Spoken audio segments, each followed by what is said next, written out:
ഇന്ത്യ-US വ്യാപാര കരാറിൽ വിശദീകരണവുമായി വാണിജ്യമന്ത്രി പീയൂഷ് ഗോയൽ. കരാർ ആത്യന്തികമായി കർഷകരെ സഹായിക്കും. അമേരിക്കയിൽ നിന്ന് $500 ബില്യൺ സാധനങ്ങൾ ഇറക്കുമതി ചെയ്യുന്നത് പ്രശ്നമുണ്ടാക്കില്ല എന്നും കേന്ദ്ര വാണിജ്യമന്ത്രി വിശദീകരിച്ചു. അതിനിടെ റഷ്യൻ എണ്ണ വാങ്ങുന്നതിൽ നിന്ന് ഇന്ത്യൻ എണ്ണ കമ്പനികൾ പിന്മാറുന്നതായി വിവരം. ഏപ്രിൽ മുതൽ വിതരണം ചെയ്യാനുള്ള എണ്ണ വാങ്ങുന്നതിൽ നിന്നാണ് പിന്മാറുന്നത്.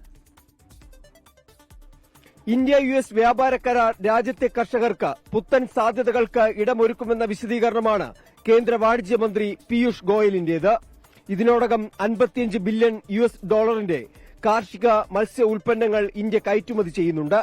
US വിപണി ഇന്ത്യൻ കർഷകരുടെ വരുമാനം വർദ്ധിപ്പിക്കുമെന്നും കേന്ദ്ര വാണിജ്യമന്ത്രി.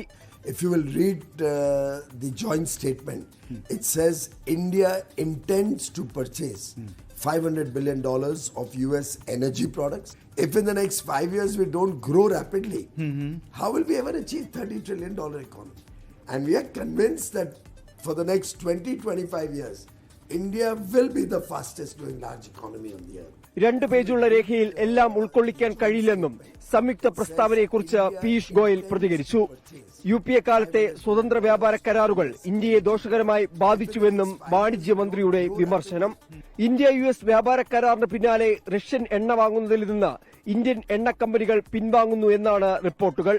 ഏപ്രിൽ മുതൽ വിതരണം ചെയ്യാനുള്ള റഷ്യൻ എണ്ണ വാങ്ങുന്നതിൽ നിന്നാണ് കമ്പനികളുടെ പിന്മാറ്റം. മാർച്ചിൽ നേരത്തെ ഷെഡ്യൂൾ ചെയ്ത റഷ്യൻ എണ്ണ വിതരണം മാത്രമായിരിക്കും ഉണ്ടാവുക എന്നുമാണ് വിവരം. റഷ്യൻ എണ്ണ വാങ്ങുന്നതിൽ നിന്ന് ഇന്ത്യ പിന്മാറിയോ എന്നതിൽ വിദേശകാര്യ മന്ത്രാലയം ഇതുവരെ സ്ഥിരീകരണം നൽകിയിട്ടില്ല. ഇന്ത്യ-US വ്യാപാര കരാർ രാജ്യത്തിന്റെ പരമാധികാരത്തിന് നേരെയുള്ള ആക്രമണമെന്ന് CPIM പൊളിറ്റ് ബ്യൂറോയും വിമർശിച്ചു.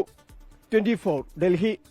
ലോകത്തെവിടെയായാലും ഏത് സമയത്തും 24 വാർത്തകളും ഓഗ്മെന്റഡ് റിയാലിറ്റി പാക്കേജുകളും എക്സ്പ്ലെയിനറുകളും വിശദമായി കാണാൻ ഞങ്ങളുടെ YouTube ചാനൽ നിങ്ങൾക്ക് സബ്സ്ക്രൈബ് ചെയ്യാം.